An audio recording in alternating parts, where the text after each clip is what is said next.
بسم اللہ الرحمن الرحیم. جہاں تک ہم وزیر اعظم پاکستان کی بات کریں تو ہمیں ان سے اچھا خاصا حسن زن ہے.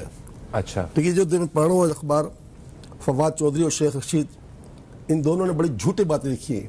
اچھا فواد کہتا ہے کہ یہ ٹی ایل پی نہ سیاسی ہے نہ مذہبی ہے، حالانکہ بالکل جھوٹی بات ہے. یہ خالصتاً ختم نبوت اور ناموس رسالت کے نام پر قائم ہوئی ہے. یہ 1000% نہیں 1 کروڑ فیصد مذہبی تنظیم ہے.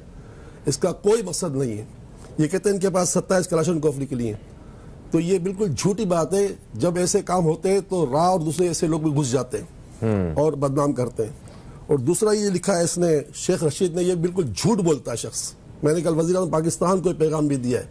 یہ کہتا ہے کہ یہ کہتے ہیں سفارت خانہ بند کر دو، فرانسی سفیر کو نکال دو. یہ بالکل جھوٹ بول رہا ہے شخص. شیخ رشید وفاقی وزیر ہے مگر اتنا جھوٹا ہے شخص. یہ کہتا ہے، حالانکہ حقیقت کیا ہے، میں نے وزیر اعظم پاکستان کو کل پیغام دیا ہے. یہ کہہ رہے ہیں کہ بھائی نہ سفارت خانہ بند کرو نہ سفیر کو نکالو، بلکہ تم یہ کام کرو کہ تم اسمبلی میں یہ قرارداد لے جاؤ.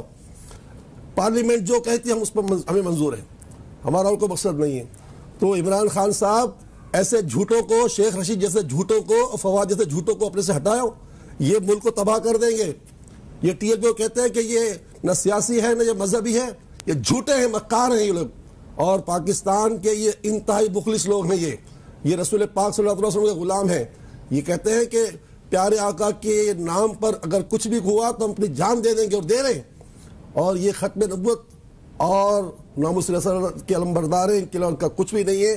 اگر کوئی کلاشنکوف والا پہ گھس گیا ہے تو وہ دوسری تنظیمیں گھس گئی ہیں، ان کا ایسا واسطہ نہیں ہے. اور دوسری بات یہ ہے کہ الحمدللہ رب العالمین پورا پاکستان جانتا ہے. ابھی 2 دن پہلے شیخ رشید نے یہ بیان بھی دیا ہے کہ پنجاب کی سب سے تیسری بڑی پارٹی ہے، میں ان سے مذاکرات کروں گا. اور یہ بکواس کر رہا ہے، اسی باتیں کر رہا ہے. بہرحال یہ کہ اللہ تعالیٰ ہمیں عقل سلیم عطا فرمائے. اور ایسے خان صاحب ایسے کو اپنے سے دور کرو.